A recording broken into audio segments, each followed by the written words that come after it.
Hello student, welcome to my YouTube channel. This is Mahesh Nagar and today I'm going to explain you the translated form of the new question bank of business study for class 12th MP board. Class 12th का MP board का 3 लेशन का translation जो है वो मैंने कर चुका था क्योंकि आपकी तरफ से बहुत डिमांड आ रही थी इसको ट्रांसलेट करने की, तो मैं ट्रांसलेट कर रहा हूँ। फोर्थ वाला जो लेशन है प्लानिंग, यूनिट 4 प्लानिंग, जिसका ट्रांसलेशन मैं लेकर आया हूँ। इसमें MCQ है, 2 MCQ है, जिसमें planning is a cake of future, यानी कि प्लानिंग जो है वो भविष्य को रोकने का पिंजरा है। हु सेड इट, किसने कहा था? 4 ऑप्शन है, Taylor, Fayol, George Terry and Allen. Second है the last stage of process of planning is, planning की लास्ट प्रोसेस जो स्टेप है वो क्या है? Establishment of objective, forecasting, selection of best alternative या फॉलो अप। चारों में से एक चूज करना है। नेक्स्ट है फिल इन द ब्लैंक्स, इसमें 5 है। makes able to face the uncertainties of future, planning is function of management, planning is a process, कौन सी प्रोसेस है? कंटिन्यूस है, कौन सी है? Planning makes easy to, planning क्या आसान बना देती है? Planning is a process to see the future, भविष्य को देखने का है। नेक्स्ट जो है यहाँ पे 150 वर्ड्स है, 130 वर्ड्स लिखा गया। 5 मार्क्स के क्वेश्चन से right the characteristics of planning की कैरेक्टरिस्टिक लिखना है, ऑब्जेक्टिव्स लिखना है सेकंड वाले में, थर्ड वाले में इंपॉर्टेंस ऑफ प्लानिंग लिखना है। Write the importance of planning 2 बार हो गया एक्चुअली में यहाँ पर क्वेश्चन।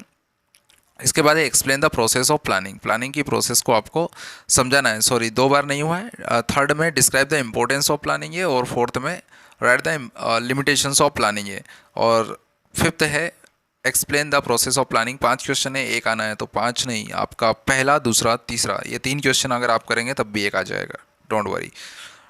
नेक्स्ट फिफ्थ लेशन है ऑर्गेनाइजिंग, इसमें 1 वर्ड सब्स्टिट्यूट है, यानी कि 1 वर्ड आंसर है, ठीक है। Whose workload is reduced by delegation of authority, delegation of authority के द्वारा किसका वर्कलोड कम हो जाता है।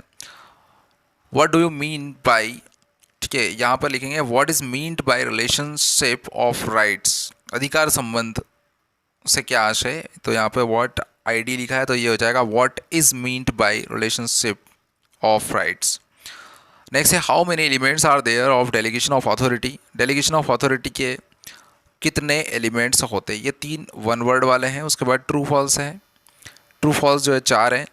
Decision are taken by subordinates in centralisation, centralisation यानी कि सेंट्रलाइजेशन की जो प्रोसेस होती है उसमें डिसीजन सबऑर्डिनेट्स लेते हैं, यानी कि अधीनस्थ लेते हैं। सही है गलत है ये बताना है।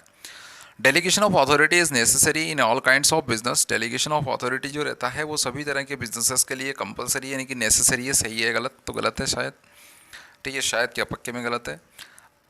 अकॉर्डिंग टू डेविस, डेविस के अनुसार organising is basically a group of people, Davis का कहना है कि ऑर्गेनाइजेशन जो है वो सामान्य तौर पर जो है वो क्या है, जनरली ग्रुप ऑफ पीपल है, यानी कि लोगों का समूह होती है और कुछ नहीं है।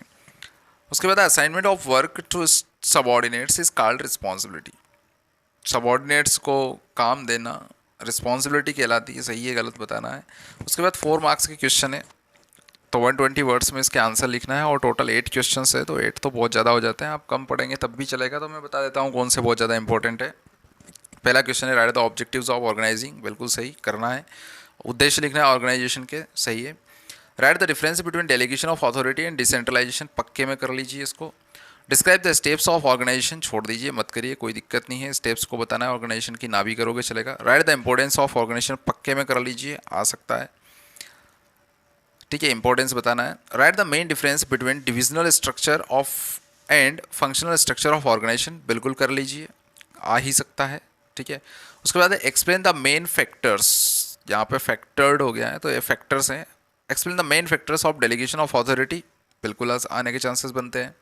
Write the characteristics of organisation, बिल्कुल चांसेस बनते हैं। Describe the principles of organisation, बिल्कुल चांस नहीं बनते हैं, ना भी करेंगे तो चलेगा। तो 2-3 क्वेश्चन हट गए हैं, 5 क्वेश्चन बचे हैं, ठीक है, इतने भी आप कर लोगे तो हो जाएगा। तो स्टूडेंट्स ये आपके 2 लेशन का और ट्रांसलेशन मैंने कर दिया है, यानी कि अब 5 लेशन हो चुके हैं, 5 यूनिट्स हो चुकी है। रिमेनिंग जो बचे हैं मैं जल्दी जल्दी आपको प्रोवाइड करूंगा। Unfortunately I am so sorry कि मेरे पास बहुत ज़्यादा टाइम नहीं है, इसलिए थोड़ा सा प्रॉब्लम आ रही है ट्रांसलेशन करने में, या टाइम नहीं मिल पा रहा है। तो जितना टाइम मिल रहा है वैसे वैसे मैं इनको ट्रांसलेट करके आपको देता जाऊँगा। ठीक है, थोड़ा ज़्यादा टाइम मिलेगा तो आंसर्स जो आपको नहीं मिल रहे हैं वो भी आप मुझे कमेंट करके बता दीजिए कि ये नहीं मिल रहे हैं सर, तो मैं वो भी प्रोवाइड कराने की कोशिश करूँगा जो आंसर अवेलेबल नहीं है जैसे बुक वगैरह में, क्योंकि ये आपके पास किसी पर्टिकुलर राइटर की बुक होगी और जैसे कि जीपीएच होगा या तो एनसीईआरटी होगी या तो शिवलाल का होगा या तो नवबोध का होगा, ठीक है, या प्रबोध का होगा, जो भी अकाउंट आपके पास सॉरी जो बिजनेस स्टडी की बुक है, हो सकता है उसमें ये आंसर्स ना मिले क्योंकि सभी अपने अपने बुक के हिसाब से हैं और ये थोड़े से अलग है।